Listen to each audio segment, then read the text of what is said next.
दैनिक Bible पठन दिन 28। पुराना नियम, जॉब 8, जॉब 9, जॉब 10। इसके बाद शूह प्रदेश के बिलदद ने उत्तर देते हुए कहा, तू कब तक ऐसी बातें करता रहेगा? तेरे शब्द तेज आंधी की तरह बह रहे हैं।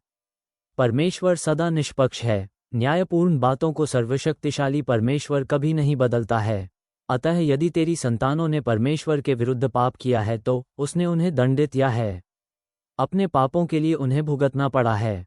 किंतु अब अय्यूब, परमेश्वर की ओर दृष्टि कर और सर्वशक्तिमान परमेश्वर से उसकी दया पाने के लिए विनती कर। यदि तू पवित्र है और उत्तम है तो वह शीघ्र आकर तुझे सहारा और तुझे, तेरा परिवार और वस्तुएं तुझे लौटाएगा। जो कुछ भी तूने खोया वह तुझे छोटी सी बात लगेगी, क्योंकि तेरा भविष्य बड़ा ही सफल होगा।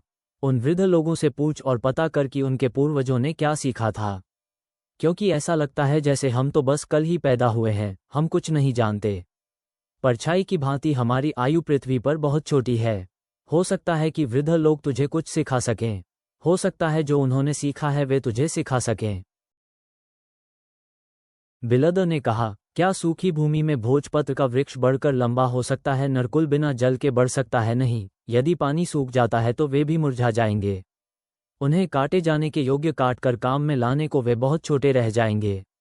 वो व्यक्ति जो परमेश्वर को भूल जाता है नरकुल की भांति होता है। वो व्यक्ति जो परमेश्वर को भूल जाता है कभी आशावान नहीं होगा। उस व्यक्ति का विश्वास बहुत दुर्बल होता है। वो व्यक्ति मकड़ी के जाले के सहारे रहता है। यदि कोई व्यक्ति मकड़ी के जाले को पकड़ता है किंतु वह जाला उसको सहारा नहीं देगा, वो व्यक्ति उस पौधे के समान है जिसके पास पानी और सूर्य का प्रकाश बहुतायत से है। उसकी शाखाएं बगीचे में हर तरफ फैलती हैं। वो पत्थर के टीले के चारों ओर अपनी जड़ें फैलाता है और चट्टान में उगने के लिए कोई स्थान ढूंढता है। किंतु जब वह पौधा अपने स्थान से उखाड़ दिया जाता है तो कोई नहीं जान पाता कि वह कभी वहां था।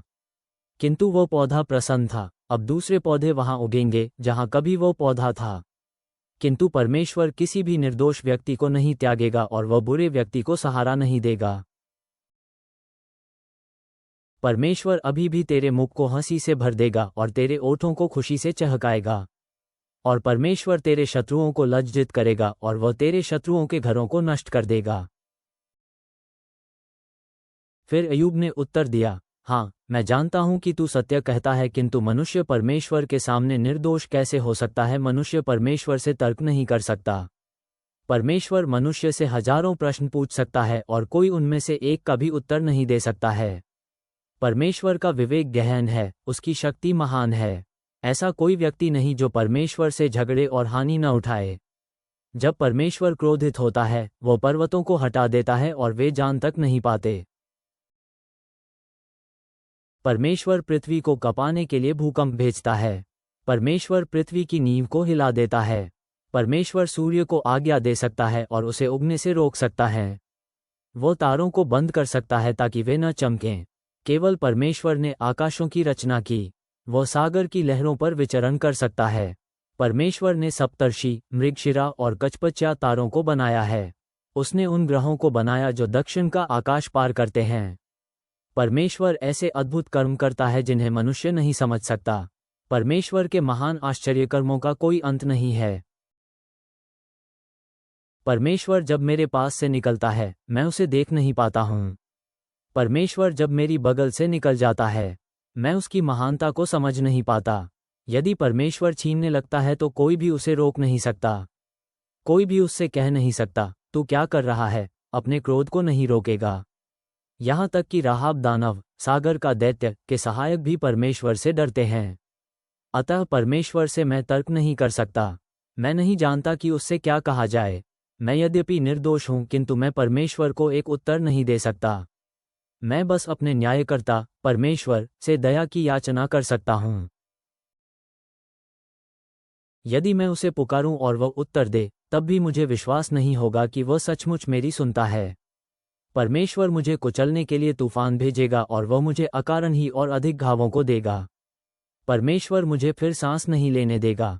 वो मुझे और अधिक यातना देगा। मैं परमेश्वर को पराजित नहीं कर सकता। परमेश्वर शक्तिशाली है। मैं परमेश्वर को न्यायालय में नहीं ले जा सकता और उसे अपने प्रति मैं निष्पक्ष नहीं बना सकता। परमेश्वर को न्यायालय में आने के लिए कौन विवश कर सकता है? मैं निर्दोष हूँ, किंतु मेरा भयभीत मुख मुझे अपराधी कहेगा। अतः यद्यपि मैं निरपराधी हूँ, किंतु मेरा मुख मुझे अपराधी घोषित करता है। मैं पाप रहित हूँ, किंतु मुझे अपनी ही परवाह नहीं है। मैं स्वयं अपने ही जीवन से घृणा करता हूँ।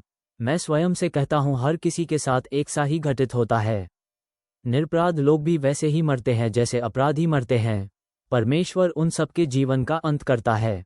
जब कोई भयंकर बात घटती है और कोई निर्दोष व्यक्ति मारा जाता है तो क्या परमेश्वर उसके दुख पर हंसता है? जब धरती दुष्ट जन को दी जाती है तो क्या मुखिया को परमेश्वर अंधा कर देता है? यदि यह परमेश्वर ने नहीं किया तो फिर किसने किया है? किसी तेज धावक से तेज मेरे दिन भाग रहे हैं। मेरे दिन उड़कर बीत रहे हैं और उनमें कोई प्रसन्नता नहीं है। वेग से मेरे दिन बीत रहे हैं, जैसे श्री पत्र की नाव बही चली जाती है। मेरे दिन टूट पड़ते हैं ऐसे जैसे उकाब अपने शिकार पर टूट पड़ता हो। यदि मैं कहूँ कि मैं अपना दुखड़ा रोऊंगा, अपना दुख भूल जाऊंगा और उदासी छोड़कर हंसने लगूंगा, इससे वास्तव में कोई भी परिवर्तन नहीं होता है। पीड़ा मुझे अभी भी भयभीत करती है। मुझे तो पहले से ही अपराधी ठहराया जा चुका है, सो मैं क्यों जतन करता रहूं? मैं तो कहता हूँ, भूल जाओ इसे, चाहे मैं अपने आप को हिम से धो लूं और यहाँ तक कि अपने हाथ साबुन से साफ कर लूं। फिर भी परमेश्वर मुझे घिनौने गर्त में धकेल देगा जहाँ मेरे वस्त्र तक मुझसे घृणा करेंगे। परमेश्वर मुझ जैसा मनुष्य नहीं है, इसलिए उसको मैं उत्तर नहीं दे सकता। हम दोनों न्यायालय में एक दूसरे से मिल नहीं सकते। काश कोई बिचौलिया होता जो दोनों तरफ की बातें सुनता। काश कोई ऐसा होता जो हम दोनों का न्याय निष्पक्ष रूप से करता। काश कोई जो परमेश्वर से उसकी दंड की छड़ी को ले। तब परमेश्वर मुझे और अधिक भयभीत नहीं करेगा। तब मैं बिना डरे परमेश्वर से वो सब कह सकूंगा जो मैं कहना चाहता हूँ। किंतु हाय, अब मैं वैसा नहीं कर सकता। मुझको स्वयं अपने जीवन से घृणा है, अतः मैं मुक्त भाव से अपना दुखड़ा रोऊंगा। मेरे मन में कड़वाहट भरी है, अतः मैं अब बोलूंगा। मैं परमेश्वर से कहूंगा, मुझ पर दोष मत लगा। मुझे बता दे, मैंने तेरा क्या बुरा किया? मेरे विरुद्ध तेरे पास क्या है? हे परमेश्वर, क्या तू मुझे चोट पहुंचाकर प्रसन्न होता है? ऐसा लगता है जैसे तुझे अपनी सृष्टि की चिंता नहीं है और शायद तू दुष्टों के कुचक्रों का पक्ष लेता है। हे परमेश्वर, क्या तेरी आंखें मनुष्य समान है? क्या तू वस्तुओं को ऐसे ही देखता है जैसे मनुष्य की आंखें देखा करती हैं? तेरी आयु हम मनुष्यों जैसे छोटी नहीं है। तेरे वर्ष कम नहीं है जैसे मनुष्य के कम होते हैं। तू मेरी गलतियों को ढूंढता है और मेरे पापों को खोजता है। तू जानता है कि मैं निरपराध हूँ, किंतु मुझे कोई भी तेरी शक्ति से बचा नहीं सकता। परमेश्वर, तूने मुझको रचा और तेरे हाथों ने मेरी देह को संवारा, किंतु अब तू ही मुझसे विमुख हुआ और मुझे नष्ट कर रहा है। हे परमेश्वर, याद कर कि तूने मुझे मिट्टी से मढ़ा, किंतु अब तू ही मुझे फिर से मिट्टी में मिलाएगा।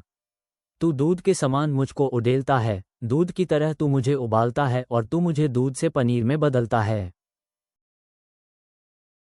तूने मुझे हड्डियों और मांसपेशियों से बुना और फिर तूने मुझ पर मांस और त्वचा चढ़ा दी। तूने मुझे जीवन का दान दिया और मेरे प्रति दयालु रहा।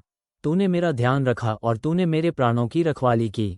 किंतु यह वह है जिसे तूने अपने मन में छिपाए रखा और मैं जानता हूँ, यह वह है जिसकी तूने अपने मन में गुप्त रूप से योजना बनाए। यदि मैंने पाप किया तो तू मुझे देखता था, सो मेरे बुरे काम का दंड तू दे सकता था।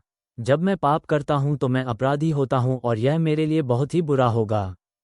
किंतु मैं यदि निरपराध भी हूँ तो भी अपना सिर नहीं उठा पाता, क्योंकि मैं लज्जा और पीड़ा से भरा हुआ हूँ। यदि मुझको कोई सफलता मिल जाए और मैं अभिमानी हो जाऊं, तो तू मेरा पीछा वैसे करेगा जैसे सिंह के पीछे कोई शिकारी पड़ता है, और फिर तू मेरे विरुद्ध अपनी शक्ति दिखाएगा। तू मेरे विरुद्ध सदैव किसी न किसी को नया साक्षी बनाता है। तेरा क्रोध मेरे विरुद्ध और अधिक भड़केगा तथा मेरे विरुद्ध तू नई शत्रु सेना लाएगा। सो हे परमेश्वर, तूने मुझको क्यों जन्म दिया इससे पहले कि कोई मुझे देखता? काश मैं मर गया होता, काश मैं जीवित न रहता, काश माता के गर्भ से सीधे ही कब्र में उतारा जाता। मेरा जीवन लगभग समाप्त हो चुका है, सो मुझे अकेला छोड़ दो। मेरा थोड़ा सा समय जो बचा है उसे मुझे चैन से जी लेने दो, इससे पहले कि मैं वहां चला जाऊं जहां से कभी कोई वापस नहीं आता है, जहां अंधकार है और मृत्यु का स्थान है, जो थोड़ा समय मेरा बचा है उसे मुझको जी लेने दो, इससे पहले कि मैं वहां चला जाऊं जिस स्थान को कोई नहीं देख पाता, अर्थात अहंकार, विप्लव और गड़बड़ी का स्थान। उस स्थान में यहां तक कि प्रकाश भी अंधकारपूर्ण होता है। नया नियम, मैथ्यू चैप्टर 19:16 से 30। वहीं एक व्यक्ति था, वो यीशु के पास आया और बोला, गुरु, अनंत जीवन पाने के लिए मुझे क्या अच्छा काम करना चाहिए? यीशु ने उससे कहा, अच्छा क्या है, इसके बारे में तू मुझसे क्यों पूछ रहा है?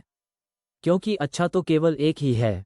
फिर भी यदि तू अनंत जीवन में प्रवेश करना चाहता है तो तू आदेशों का पालन कर। उसने यीशु से पूछा, कौन से आदेश? तब यीशु बोला, हत्या मत कर, व्यभिचार मत कर, चोरी मत कर, झूठी गवाही मत दे, अपने पिता और अपनी माता का आदर कर, और जैसे तू अपने आप को प्यार करता है वैसे ही अपने पड़ोसी से भी प्यार कर। युवक ने यीशु से पूछा, मैंने इन सब बातों का पालन किया है, अब मुझ में किस बात की कमी है? यीशु ने उससे कहा, यदि तू संपूर्ण बनना चाहता तो जा और जो कुछ तेरे पास है उसे बेचकर धन गरीबों में बांट दे, ताकि स्वर्ग में तुझे धन मिल सके। फिर आ और मेरे पीछे हो ले। किंतु जब उस नौजवान ने ये सुना तो वह दुखी होकर चला गया, क्योंकि वह बहुत धनवान था।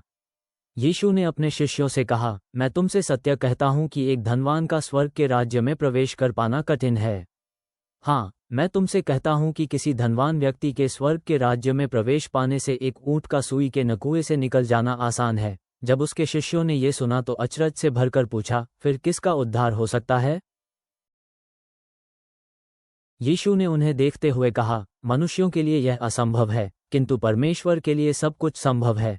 उत्तर में तब पतरस ने उससे कहा, देख, हम सब कुछ त्याग कर तेरे पीछे हो लिए हैं, सो हमें क्या मिलेगा? यीशु ने उनसे कहा, मैं तुम लोगों से सत्य कहता हूं कि नए युग में जब मनुष्य का पुत्र अपने प्राप्ति सिंहासन पर विराजेगा तो तुम भी, जो मेरे पीछे हो लिए हो, बाहर सिंहासनों पर बैठकर परमेश्वर के लोगों का न्याय करोगे।